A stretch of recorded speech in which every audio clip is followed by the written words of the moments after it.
Meus queridos e amados irmãos, bora lá, amados. Nós vamos iniciar hoje uma sequência, uma série de estudos, mais ou menos aí em torno de 2 meses. Nós estaremos aproximadamente 2 meses, né? Então de 8 a 10 aulas, 2 meses, 2 meses e meio, quem sabe estica para 3 meses, né? Mas eu acho um pouco difícil, mas não é impossível.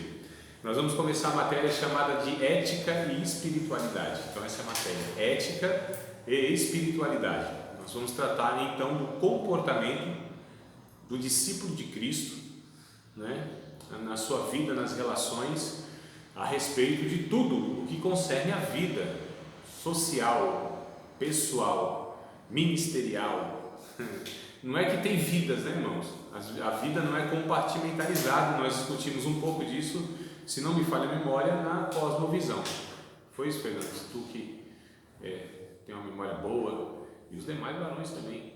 Nós falamos sobre cosmovisão, né, na última matéria, e sobre o entendimento, né, do cristão de mundo. Então nós entendemos, pelo menos eu pretendi passar isso para vocês, nós entendemos que a nossa vida ela é inteira, integral. Então não existe esse negócio de vida ministerial, vida profissional, vida particular, vida familiar, não existe. No discípulo de Cristo, a ética, o comportamento, os valores, a vida em si, ela é em todos os ramos, todos os âmbitos da vida, né? Então eu não posso ter um comportamento em algum ramo da minha vida, em algum momento da minha vida, diferente no outro. Então isso é incoerência, né? Isso não cabe, isso a gente chama de hipocrisia, isso é representar. Então se você está num ambiente religioso, num ambiente de igreja, você tem um comportamento, se você está na sua casa, outro comportamento divergente, e no trabalho e assim por diante. Então isso é incoerência. Infelizmente a gente vê esse comportamento na vida de muitas pessoas, porque a gente muitas vezes é inclinado para representar. É uma natureza que nós temos, né? Onde a gente quer mascarar algumas coisas, mostrar o que não somos e esconder de fato aquilo que somos de pior. E a ética, então, a gente vai lidar com mais ou menos com esses princípios e regras, né, comportamental. Então, antes que a gente entre propriamente na matéria, quero indicar para vocês aqui alguns livros, né? Transparência no Ministério, de Edson Queiroz. Conheci esse pastor pessoalmente, inclusive, um pastor que está fazendo muita falta no cenário do Brasil, um pastor batista aqui de Santo André, um pastor assim, referência de missões, né? Pessoa fantástica. Então ele fala sobre a transparência no ministério, é ética mesmo, tá? Ele vai falar sobre a chamada para o ministro, para o ministério, a palavra, oração, família, ética ministerial, dons espirituais, santidade, dinheiro, orgulho, sexo, e para não baixar o padrão de Deus. Então tudo isso no aspecto, esses pontos, né, no aspecto ético. Ética e espiritualidade em busca de uma cidadania integral. Então, aqui é o marketing. Esse aqui também recomendo, Marcos Azevedo, não é lá um dos escritores mais conhecidos do mundo, mas eu achei muito boa a proposta dele, os pontos, tá bom? Esse aqui, amados, é fantástico. Os outros são bons, mas esse é muito bom. Foi quando Deus criou, né, as coisas, muito bom, é bom, é bom, é bom. Chegou no nome, é muito bom. Então, mais ou menos isso aqui, ó. Esse aqui, fantástico, tá? Então, vivendo o cristianismo coerente em uma sociedade de mudança rápida. Então, essa velocidade que a gente tem, né, de mudanças e transformações, elas exigem respostas, então, acertadas em cada mudança que surge. Eu vou postar depois, tá, todas esses títulos para vocês terem lá os títulos. Honrar a Deus que nos salva. Bom, é um monte de coisa aqui, são vários capítulos, vários tópicos. Tem, acho que, quantos capítulos? 10 capítulos, mas é muito tópico. Damos uns 50 tópicos para mais aqui. Muita coisa, então não vou detalhar nada. Mas é fantástico, irmãos. Completo. Fala-se da morte, como que a gente age, né, em cada situação da vida. Isso que eu deixar por último, um negócio mais específico. Então, ética ministerial, esse aqui também, tá? São 2 autores, um dos melhores, os 2, né, muito conhecido mundialmente. Ética ministerial, vale a pena também, um negócio já mais denso, né, deve ser umas 300 páginas, mas vocês lêem isso aqui em 15 dias, né? Então é um negócio assim, bem tranquilo, mas excelente, um conteúdo fantástico, tá certo? De todos que o senhor mostrou e colocou no grupo, o único que eu achei nas 3 lojas que eu só esse aí. Só esse aqui? Tá, os outros aí dá um jeito de achar. Esse é aquele outro lá. Esse outro, né? E aí tem mais dois, que é Contra a Cultura, né? Um livro que eu não achei lá, devo ter emprestado para alguém, já fica o meu apelo, você que está assistindo esse vídeo, se está com meu livro, devolva. Então, eu emprestei acho que os dois, né? Mas é Contra a Cultura, né? O título é Contra a Cultura, e o outro é Questões Éticas, Questões Éticas da Atualidade. Ih, rapaz, agora eu esqueci exatamente o título, mas eu vou postar lá, tá? O cristão e as questões éticas da atualidade. Me fala a memória, é esse. Vai falar sobre como nós lidamos com aborto, eutanásia, sexualidade, homossexualidade, drogas, divórcio, pornografia, ou seja, diversos temas que estão aí, né, para a gente tratar e como que o cristão... Já postou agora? Coisa boa, Barão. Essa é ética e qual que é o título? Ética cristã? Ética cristã, opções e questões contemporâneas. Isso, então vai esse do Fernando que ele está postando lá e esses dois que eu não consegui trazer, porque está com alguém, eu não sei com quem está, mas aí a gente vai postando, tá? Então adquiram todos esses livros, eles vão dar suporte para vocês. Esse aqui é para quem quer um negócio mais refinado, no sentido aqui, ó, Ética e Direito, fala sobre ética em Aristóteles, Thomas Hobbes e Immanuel Kant. Então aqui um negócio assim mais acadêmico, né? Vale a pena também para quem quer entender o conceito mais profundo a partir da filosofia sobre ética, tá bom? Então nós vamos partir agora para o nosso conteúdo falando sobre ética. Eu quero definir o que é ética, a palavra ética, né? De onde vem sua origem. Vocês já ouviram falar de ética e moral, né? Essas duas expressões geralmente elas andam juntas, ética e moral. O que seria ética e o que seria moral? Qual a diferença de um e de outro? E aí, para eu entender e saber o que está na mente de vocês e a compreensão que vocês têm a respeito dessas duas expressões, eu queria ouvi-los. Uma forma muito resumida, direta, objetiva, um de cada vez, todo mundo junto assim, dá uma confusão danada. O que você entende por ética, Barão? Já ouviu falar, já ensinaram, você já concluiu ética? O que seria ética? Ética. Então, ou moral, se quiser falar da moral. Ética, um conjunto de leis e regras, não escrito, mas as pessoas entender o significado. Sim. É que nem eu falei da outra vez. O ladrão ele tem uma ética. Para ele roubar é uma ética. Eles têm uma ética. Na matéria passada eu falei, né? Coisa boa. Eles têm uma ética que eles podem roubar determinados cidadãos, outros não. Se ele sair daquele padrão, ele está saindo fora da ética. Mais ou menos por aí. Que bom que vocês guardam o que eu falo. Moral. Eu o exemplo do ladrão. Do ladrão, sim. Que tem uma ética, né? É que a ética dele é antiética. Isso. Ele tem uma regra. Para nós, a ética dele é antiética. Isso. Fernando, quer falar alguma coisa sobre ética, moral? Acho que é praticamente isso, né? A gente entende a ética como um conjunto de regras, de leis instituídas por uma sociedade, né? Sim. E a moral é quando você se enquadra a essa regra, a essa lei, se preocupa em cumprir tudo aquilo que está estabelecido, é quando você tem a moral daquele lugar, né? Então, sim. Quando você quer esse princípio, você está sendo antiético, você está sendo imoral, porque você não está cumprindo aquilo que foi estabelecido como lei, como regra daquele lugar, né? Isso. Você está quebrando então aquela ordem, né, que foi estabelecida pelas regras. Ótimo. Mas não, fica à vontade. Nada a declarar? Certo, isso é ético também. E tu, varão de Deus, que está aí na meditação, quer falar alguma coisa? Não? Faço das palavras dos irmãos as minhas palavras. Exatamente isso, em questão de ética, é você respeitar, né, aquilo que já foi proposto anteriormente. E é basicamente isso. Tá certo, tranquilo. Tá certo. Professor, só uma dúvida, não sei se o senhor vai chegar nesse campo aí, porque a gente estava estudando lá, inclusive a gente estudando até com o Shimano sobre isso aí, né?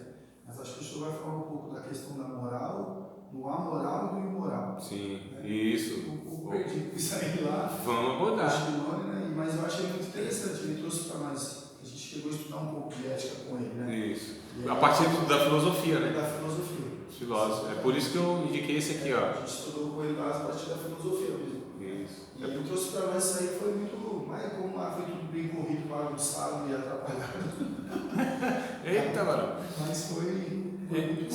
vamos abordar, eu posso até dar uma pincelada agora, como hoje é aquela aula introdutória, então a gente faz aquela saladinha, né, básica, sal e azeite, né, irmão? Pentecostal, salzinho, azeite na salada, até que não tem problema.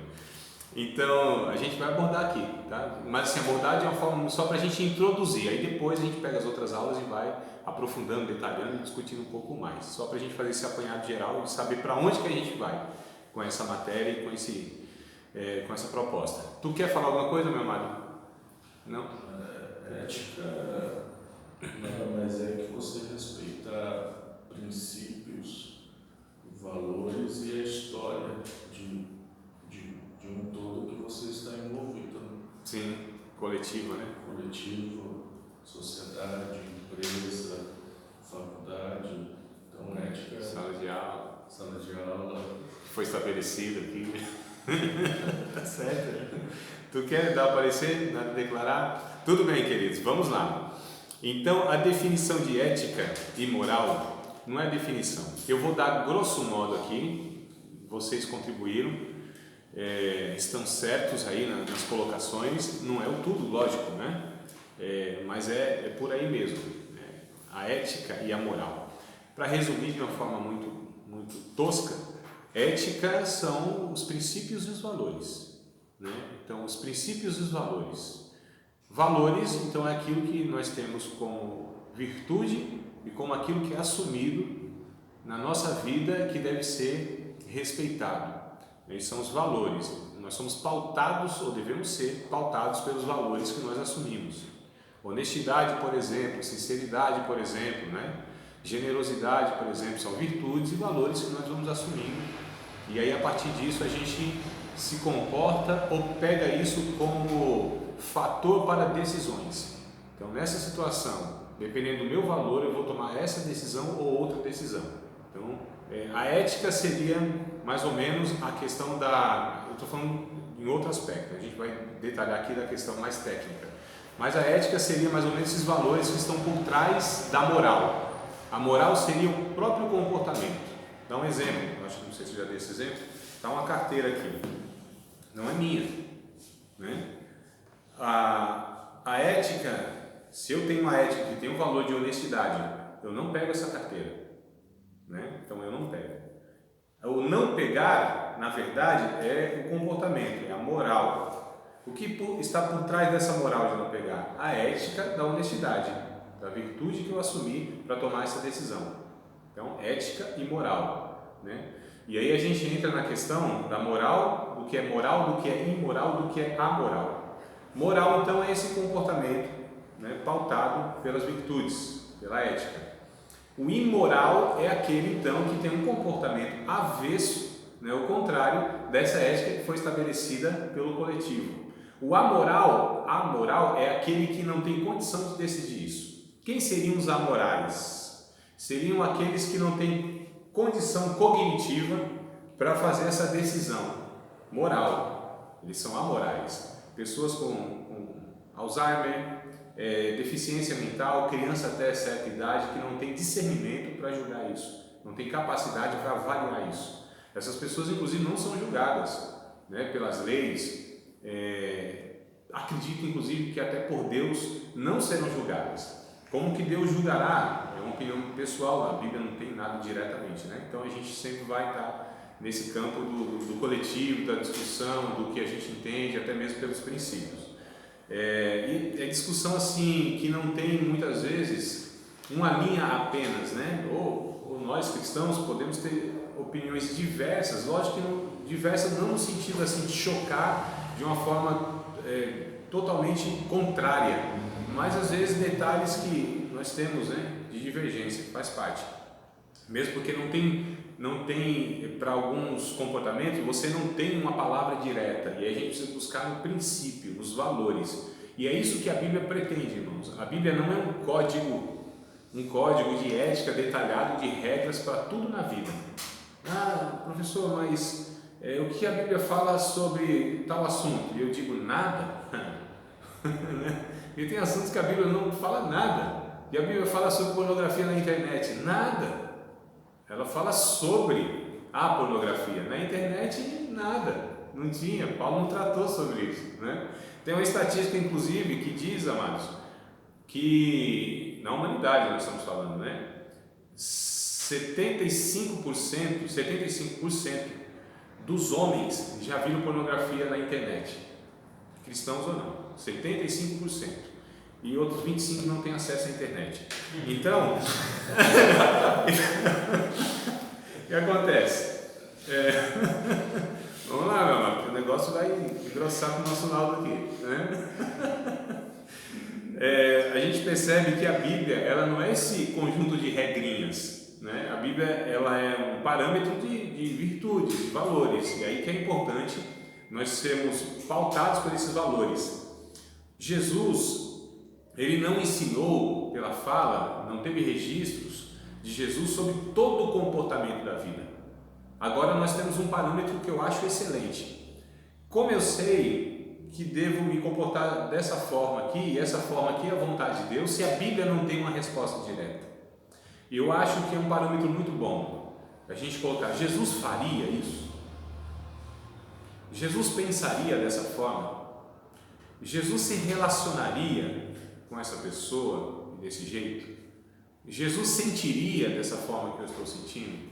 Então, por estudarmos a pessoa, o caráter, a natureza, a missão e a obra de Jesus, eu acho que isso fica um pouco mais fácil para que a gente então possa tomar esse rumo, né? Mais do que, amados, preste atenção, porque a minha declaração às vezes é mal entendida.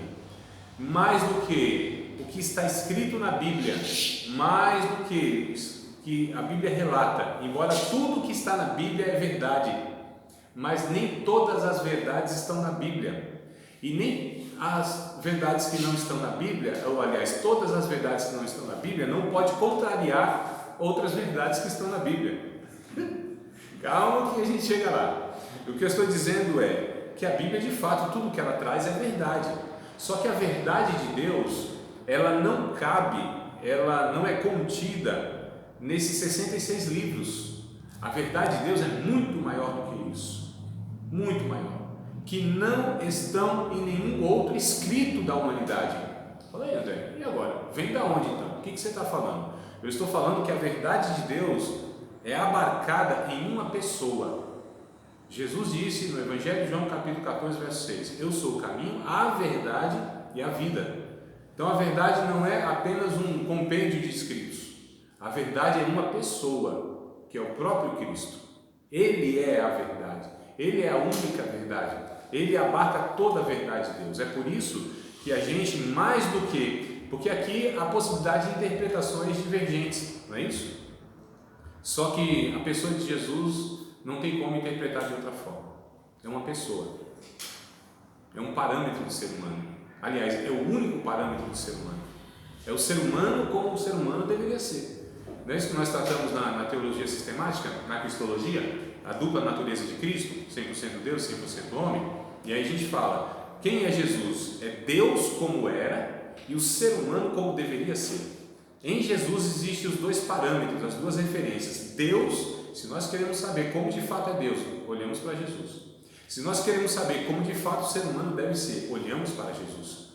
Ele é o único que tem esses dois parâmetros, essas duas referências, né? E quando se fala de ética, de moral, de regras, qual é a referência que a gente está usando? Que a gente vai ver aqui, que tem pessoas que têm diversas outras referências que não são cristãs, e eles são pautados por aquilo que eles tomaram como parâmetro, como referência, né? Então, ética, a grosso modo, é o conjunto de regras, é o que vocês falaram, né? E moral, então, é esse comportamento, essa ação, porque tem gente que tem ética no sentido conceitual, intelectual, mas no comportamento não tem. Isso é incoerência, né? Então, isso aqui é uma contradição absurda. Então, não basta só ter no código de ética, né, as descrições, as frases, as leis, as regras. É preciso ter um desafio maior, é o comportamento, é o fazer. Mas o fazer, irmãos, na questão cristã, não é apenas fazer. Porque no quesito fazer, se comportar, pode ser também um adestramento pela religião, né? Adestramento pela religião, e a religião adestra muito bem. Faça isso, faça aquilo, faça desse jeito, faça assim, faça assado. Mas muitas vezes as pessoas fazem, mas não são. E o Evangelho trata do ser, da natureza, vai na essência, na raiz. Não é só no comportamento. Jesus, ele trouxe uma mensagem muito dura. O discurso, me parece que mais duro que houve de Jesus foi contra os religiosos, que eles falavam, mas não faziam, que eram os fariseus. Capítulo 23 de Mateus, nossa, irmãos, repete-se muitas vezes lá, hipócritas, fariseus hipócritas. O raça viva não, raça viva foi o João Batista, né? Ele disse um negócio, sepulcro caiado, não é isso? Vocês são como sepulcros caiados, ou seja, uma lápide muito bonita, mármore, aquela coisa esculpida, mas por trás disso, ou embaixo disso, hoje é embaixo, né? Tem lá podridão, ossos, morte, né? Tudo que é ruim. A aparência, então, ela é uma aparência boa, bonita, santa, mas o interior cheio de violência, hipocrisia. Então Jesus reprova isso, né? A religião consegue fazer isso. Um religioso, ele parece ser uma pessoa de Deus, parece ser uma pessoa piedosa, parece ser uma pessoa de caráter, mas o interior, onde Deus sonda, onde Deus vê e por onde Deus vai julgar, não pelas ações em si. Eu posso ter uma ação boa com a intenção ruim. Eu posso fazer algo que de fato seja bom. Eu posso orar, eu posso ajudar as pessoas, eu posso ter um comportamento externo de adoração, mas interiormente isso pode não condizer, né, com essa realidade externa. Então nós somos hipócritas por natureza. Nós representamos e escondemos o pior de nós. Infelizmente, a igreja, ela é um lugar propício para isso. A igreja é quase como um teatro.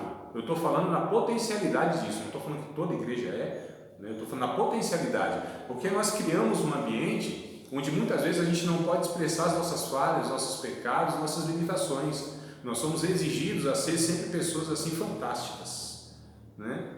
Rubem Alves, eu gosto muito desse escritor, ele diz o seguinte: quão admiráveis são as pessoas que eu conheço pouco. Como eu admiro essas pessoas, né? A gente vai chegando perto, conhecendo, a gente fala, rapaz, não é tudo isso não, né? Quão admiráveis são as pessoas Que eu conheço pouco, né? Porque a gente às vezes tem esse relacionamento muito superficial. O púlpito parece que é muito distante, né? Alto, distante, o cara inacessível, não é? É um ungido, é um santo, é um vaso, né? É um sacerdote, é uma pessoa sagrada. E aí dá-se essa impressão. Não, amados, é como qualquer outro que está ali na nave da igreja. Então, só esses layouts que a gente monta, essa estrutura litúrgica, tudo isso é favorável para que a gente separe pessoas de pessoas. E na verdade, todos nós temos a mesma massa, todos nós temos a mesma natureza. É muito interessante. Vou pegar aqui um profeta, talvez seja o profeta preferido dos pentecostais. Eu sou, tá? Pentecostal de origem. É que eu sou moderado, né? Bebo pouco. É do Espírito. O que acontece? Elias, o profeta do fogo, não é? O profeta do fogo. Então, se eu sou de Deus, desça fogo do céu, consuma a ti e os 50. Então, o fogo caía e o capitão mais os 50 e tal. E segunda vez também, se eu sou de Deus, e acontece que eu lá. Até o irmão disse assim: aí quando o fogo de Deus desce, queima até 51, né? Quero 50 mais um. Piada ruim essa, né? Deixa pra lá.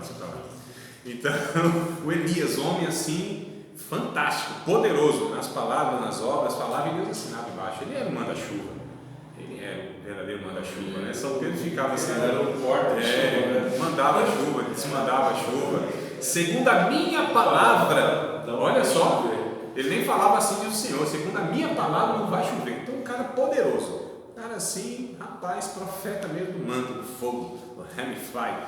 E aí o que acontece? O que acontece?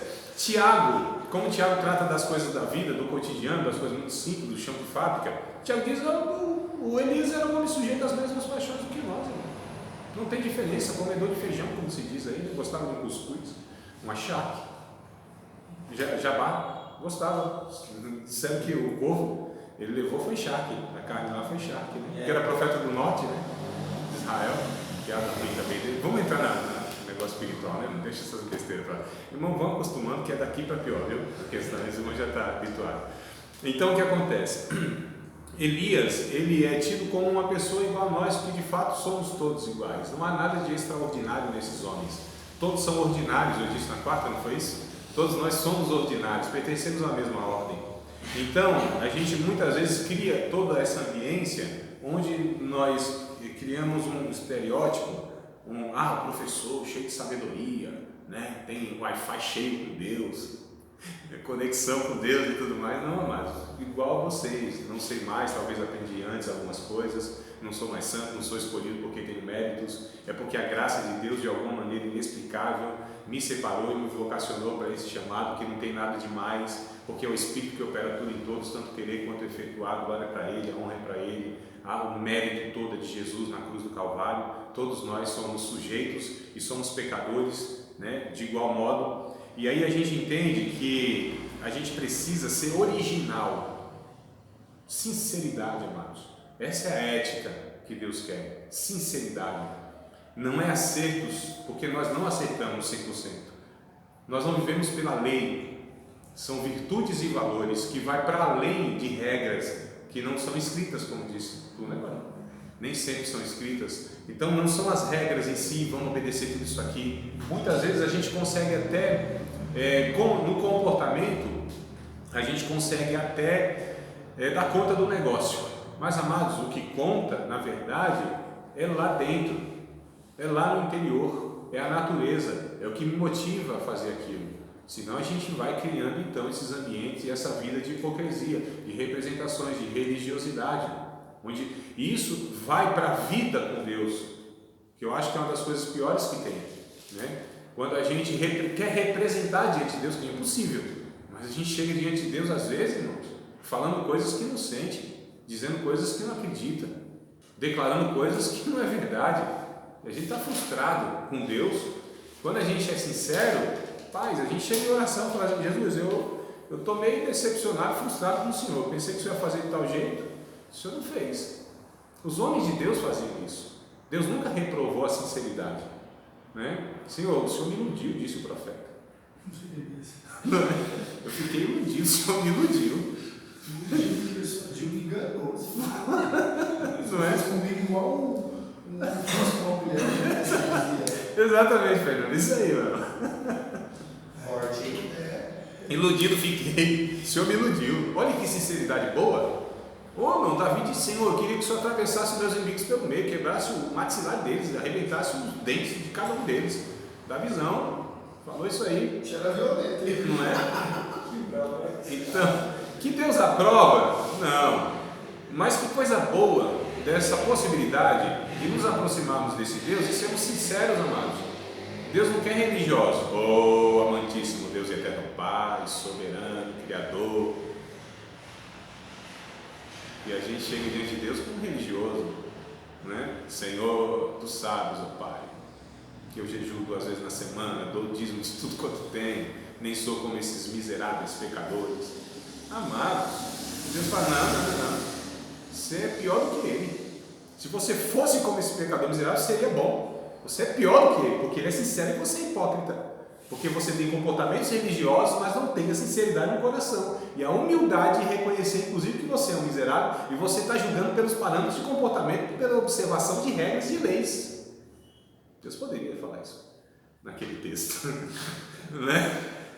Amado, a parábola é essa aqui, de comparar. Quem desceu justificado perguntou Jesus para sua casa? O miserável pecador que nem ousava levantar os seus olhos ao céu, batia no peito dizendo: tem misericórdia de mim, pecador. Acabou, não? Então a gente percebe que ética não é só comportamento.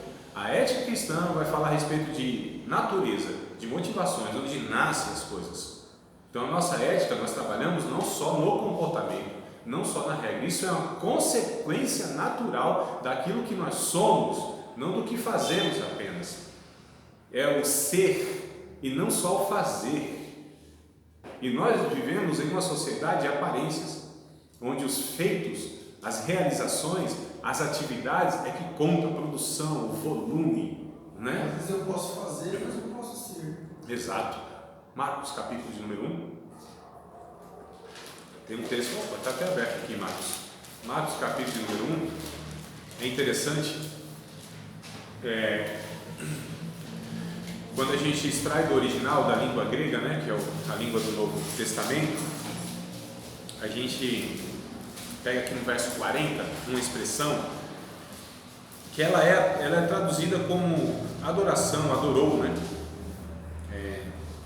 E adoração tem alguns termos no Novo Testamento, na língua grega, que vão ser entendidos ou traduzidos de maneiras distintas, embora na tradução para o português é adoração, adorou, adorar, adoração. Diz assim: aproximou-se dele um leproso que, rogando-lhe, pondo-se de joelhos diante dele, dizia: se queres bem, pode limpar-me. Olha que coisa interessante, veja bem o comportamento. Veja bem, chegou diante de Jesus, se prostrou, ficou de joelhos, rogando-lhe. Não é uma atitude, irmão, não é fisicamente falando, de adoração, de humilhação, não é de reverência, se pôr de joelhos. Sim. Inclusive a gente parece que tem que orar com alguma posição, não é? Ou de pé de reverência ou de joelhos de humilhação. Se for sentado é um negócio meio relaxado, né? De professor, de teologia. Não tem, a gente não dá, né, muito valor a essas coisas.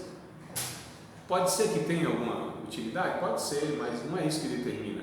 Não é a posição do corpo, é do coração. Muito mais importante. E orações na Bíblia nós temos, irmão, inclusive o próprio Elias tem uma oração esquisita que eu tentei fazer um dia e fiquei complicado, que é assim, colocar a cabeça no meio dos joelhos e orar. Diz que ele fez isso, né? Já tentou orar assim? Negócio estranho, inclusive. Mas ele, né, colocou a cabeça no meio dos joelhos e orou. Então, de joelho, deitado, com a cabeça no meio do joelho, deitado de um lado, virou do outro. E isso, Aí, né? Então, assim, qual é a posição? Entender esse princípio aí fica meio difícil, entendeu? O que Paulo disse, orar é necessário. Se eu preciso orar só de joelho, Ela pensou. o lugar vai ser meio difícil. Então, a questão que eu quero chamar a atenção é que o comportamento externo, nem sempre, amados, nem sempre é aquele que determina a intenção do interior, não é? E aí, aqui, quando ele se prostra, tem 3 ou 4 palavras no grego para adoração: latria, proskuneu, sebomai. Proskuneu, que é essa que aparece aqui, é esse ato externo de se ajoelhar. Mas isso, na língua grega, é um comportamento externo que nem sempre vem acompanhado de um comportamento interno da mesma atitude, de reverência, de humildade e tal. Tá certo? Latria, reverência, respeito, né? Sebomai, já sim, independente do comportamento externo, interiormente há uma disposição de adoração. Então a gente percebe que nem sempre os comportamentos externos eles condizem com o interno. E Deus é o Deus que sonda os corações, as mentes, os pensamentos, né? As motivações. Aí ele procura sempre no adorador lá dentro. É por isso que nem sempre Deus recebe aquilo que nós fazemos, mas sim o que nós somos. É o Caim e o Abel, que já dei diversas vezes eu dei essa referência. O Caim chegou diante de Deus, ofereceu algo e Deus disse não, reprovado. O Abel chega e Deus recebe. Por quê? Porque o texto vai dizer os motivos em si. Deus, ele rejeita Caim e sua oferta, né? Aceita Abel e sua oferta. Antes que Deus receba, reconheça como legítimo qualquer coisa que a gente faça, ele precisa nos receber, nos reconhecer, nos legitimar. Então não é o que eu faço em si, é o que eu sou. Então adoração não é o que eu falo, é o que eu sou. Adoração é da boca para fora. Da boca para dentro. Louvor é da boca para fora, não no sentido pejorativo que a gente fala da boca para fora. Ou seja, louvor é aquilo que eu declaro a respeito de Deus. Adoração é o que eu sou na natureza, né? Então Isso aí está saindo um pouco fora do seu, porque hoje a gente vai adorar a Deus e muitos não têm essa noção e esse pensamento de se é aceito por Deus, se Deus está aceitando a atitude dele, o comportamento dele, um cristão que não tem só uma vida pautada dentro da igreja, mas um cristão no trabalho, em casa. Isso. Então a gente vem adorar a Deus hoje, muitas pessoas vêm de qualquer forma, de qualquer maneira, e é rejeitado por Deus. Justamente por isso, porque Deus não aceita ele, não recebe ele. Porque conhece como ele é por dentro, em questão de caráter. Dá um exemplo bem prático assim, Fernando, que é o Mateus capítulo 5, verso 23 e 24. Jesus disse assim: quando fores ofereceres a Deus uma oferta, e aí te lembrares que teu irmão tem alguma coisa contra ti, deixa lá a tua oferta, vai reconciliar-te com teu irmão, depois volta e oferece. Então, oferta. O caixa da igreja sempre vai receber muito bem, obrigado e bem-vindo. Leva a oferta. Né? Só que nem sempre Deus reconhece aquilo como adoração e oferta de fato.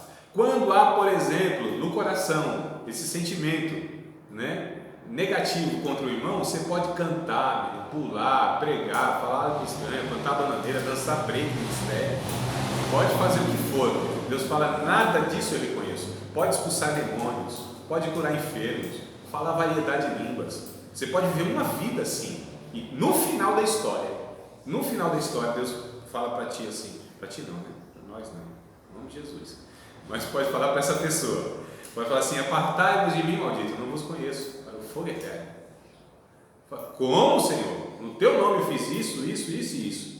É possível que tenha feito tudo isso no nome de Jesus. É possível que o Espírito Santo, inclusive, tenha agido através dessa pessoa. Só que Deus não reconhecia essa pessoa como seu filho. Olha essa possibilidade. O negócio é sério.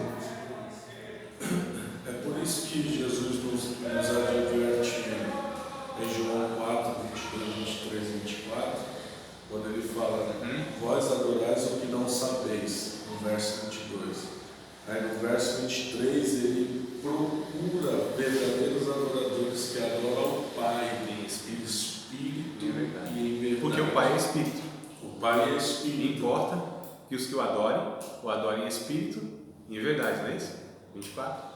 Olha só, irmãos, é no Espírito. O Pai procura verdadeiros adoradores. Deus não ouve a oração. Deus vê a oração, é diferente. Deus vê a oração, não ouve a oração. Porque se Deus ouvisse a oração, irmão, a gente estava lascado. Na verdade, o termo mais técnico da palavra, da teologia, é esse, lascado, né? Eu estudei bastante. Deus poderia matar Elias ali debaixo do ciclo mesmo. Oi? Deus poderia matar Elias ali debaixo do ciclo mesmo. Rapaz, se Deus ouvisse nossas orações, a gente estava complicado a vida. Nós não sabemos orar. Parte desse princípio, não sabemos orar como convém, diz a Bíblia. Nós não sabemos, nós oramos errado. Quando a gente acerta é porque o Espírito Santo encontrou no nosso coração algum lugar e reproduziu essa palavra, mas nós não sabemos orar como convém. O Espírito intercede por nós com gemidos inexprimíveis. Isso que os discípulos tiveram a humildade de falar: Jesus nos ensina a orar. Isso. Aí Jesus ensina e mesmo assim eles dificilmente conseguiam reproduzir aquilo. Negócio doido. Então nós não sabemos, nós não confiamos em nós não somos autossuficientes. Eu não banco minha existência, eu não banco minha vida espiritual, eu não confio em mim, eu não dou conta da minha vida, eu não garanto obedecer coisa nenhuma, eu não me pauto por isso, eu não garanto que eu vou fazer absolutamente nada do que é a vontade de Deus, eu não estou no centro da vontade de Deus. Deus nunca olhou para mim e disse: eu me agrado de ti, André. Nunca, e nunca vai fazer isso. Ele sempre vai falar: esse é meu filho amado, a quem eu me agrado, que é Cristo. Se eu vivo em Cristo, Deus olha para mim enxergando Cristo. Entende? A questão é bem diferente daquilo que muitas vezes a gente percebe, entende, vivencia. Então a questão não é o comportamento em si, não é a obediência de regras apenas, é a natureza, amados, é a natureza que me faz que desejar, e nem sempre faço. E eu não estou colocando pretexto para não fazer, não tem justificação. Eu estou dizendo que a natureza conta muito mais do que o feito. O ser para Deus é o que vale, não o feito em si. Porque eu posso fazer muitas coisas, como eu disse, e Deus pode reprovar tudo aquilo. 1 Coríntios capítulo de número 3, verso 11, 12, 13, 14 e 15, se não me falha a memória, se vocês quiserem pegar o texto bíblico para conferir. 1 aos Coríntios, capítulo de número 3, é do 12 ao 15, né? Mas vamos para o 11 também, porque estou com vontade de ler Bíblia. Ninguém pode pôr outro fundamento o qual já está posto, disse Paulo, é isso? Que é Jesus Cristo, né? Ninguém põe outro fundamento o qual já está posto. Aí ele vai falar, do 12 em diante, sobre aquele que edifica, deve edificar sobre este fundamento, ou seja, sobre o Cristo, verso 12, né? Até o 15 ele vai dizer que você pode edificar com 6 materiais diferentes: madeira, feno e palha, prata, ouro e pedras preciosas, né?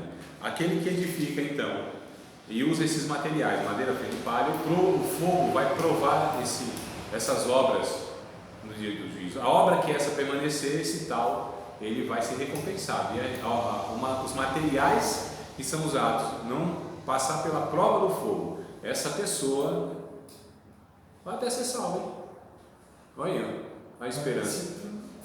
Por um triz, né? Pelo fogo, como diz, né? Mas a ideia é essa, por um triz. Foi chamuscado. Eu acredito, irmão, que alguns vão entrar no céu assim, os anjos assim com o extintor, assim, ó. Aí apagando o fogo, assim, eles vão entrando, né? Entra rápido.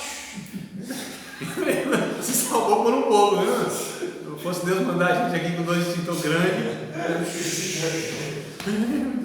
Aí entrou assim, mas salvo pelo fogo. Não levou nada, irmão. Só com a alma mesmo. Não tem um galardãozinho, não tem nada de recompensa. Entra, meu filho, sem reclamar. Graças a Deus. Pega aí tua choupana aqui. Vai morar no barraquinho ali. Ai, meu Deus do céu. Porque não é por obras a salvação. Não é pelo que eu faço, é pelo que Deus, através de Cristo, fez na minha vida, me dando a nova natureza, irmãos. Aqui que está o cerne do negócio, né? Aqui que está o X da questão. Então, não o que eu faço, é a motivação que eu faço. Não é a quantidade do que eu faço, é a qualidade do que eu faço. Não é o meu comportamento em si, mas o sentimento que eu carrego naquele comportamento. A sinceridade, a verdade. Deus gosta muito mais de um pecador verdadeiro do que um santo falsificado. Do que entre aspas, ungido, né? Irmãos, Davi era um homem que Deus assim falava, esse é um homem segundo o meu coração. Mas você pega a vida do cidadão, fala, como pode? Um Davi terrível, até parece com a gente, né? Cobiça o que não é nosso, tem vingança no coração, se orgulha dos feitos dele, se orgulha, é um pecado que quase ninguém fala, né? Quando ele foi enumerar o povo de Israel lá, e o profeta disse, faça isso não, filho. O profeta já estava vendo, ele estava trazendo orgulho, eu quero ver o tamanho do exército que eu tenho, eu não faço isso. Espero que eu construí. Isso, eu não vejo esse negócio aqui, o profeta disse. Mas é que a gente só gosta de falar, já não fica doloroso, vai falar de Davi. Não, Davi não. Por que vai falar de Davi? Porque se fala Davi, tem que falar da gente, né? Que é servo de Deus, da ilusão não era, né?